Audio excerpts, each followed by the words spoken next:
কিভাবে পিতা মাতার সাথে খারাপ আচরণ করতে পারেন? না না, আপনি আপনার পিতা মাতার সাথে খারাপ আচরণ করতে পারেন না। কারণ যাদের উসিলায় আপনি দুনিয়ায় এসেছেন, যেই মা অতি কষ্টে গর্ভধারণ করেছেন এবং অতি কষ্টে তাকে প্রসব করেছেন, যেই মা 10 মাস 10 দিন গর্ভধারণ করেছেন অতি কষ্টে এবং দুগ্ধ পান করিয়েছেন দীর্ঘ 30টি মাস অর্থাৎ 2.5 বছর, সেই মায়ের সাথে আপনি কিভাবে খারাপ আচরণ করতে পারেন? না না, আপনি পিতামাতার সাথে খারাপ আচরণ করতে পারবেন না। পবিত্র কুরআনুল কারীমের সূরা আহকাফ এর 15 নং আয়াতটি খুলে দেখেন। সেই আয়াতের মধ্যে প্রত্যেক মানুষকে তার পিতামাতার সাথে সদাই ব্যবহার করার নির্দেশ দিয়েছেন, ভালো আচরণ করার নির্দেশ দিয়েছেন। আল্লাহ তাআলা বলেন, ওয়াসাইনাল ইনসানা বিওয়ালিদাইহি ইহসানা,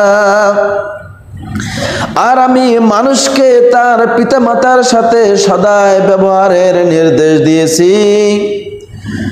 কেন নির্দেশ দিয়েছেন আল্লাহ তাআলা পরবর্তীতে জানিয়েছেন, হামালাতুহু উম্মুহু কুরহা,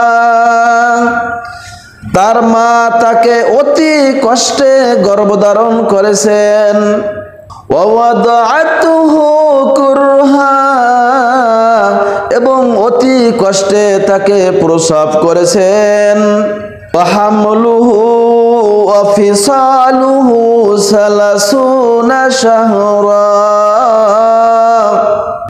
এবং তার গর্ভধারণ এবং দুধ পান ছড়ানোর সময় লেগেছে 30টি মাস অর্থাৎ 2.5 বছর।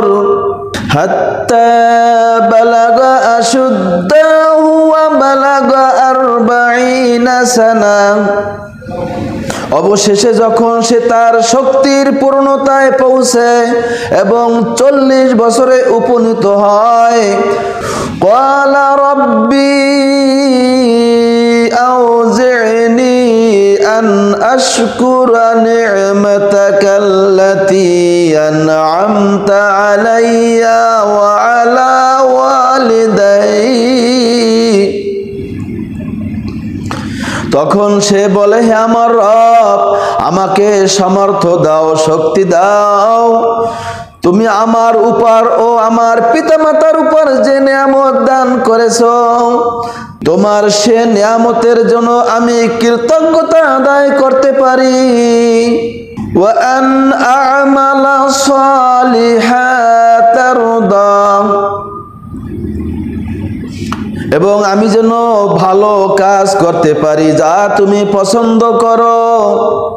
ওয়া আসলিহ লি ফি যুররিয়াতি, আর আমার জন্য তুমি আমার বংশধরদের মধ্যে সংশোধন করে দাও। ইন্নী তুবতু ইলাইক, নিশ্চয় আমি তোমার কাছে তওবা করলাম।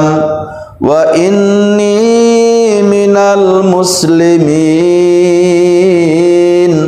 এবং নিশ্চয় আমি মুসলমানদের অন্তর্ভুক্ত।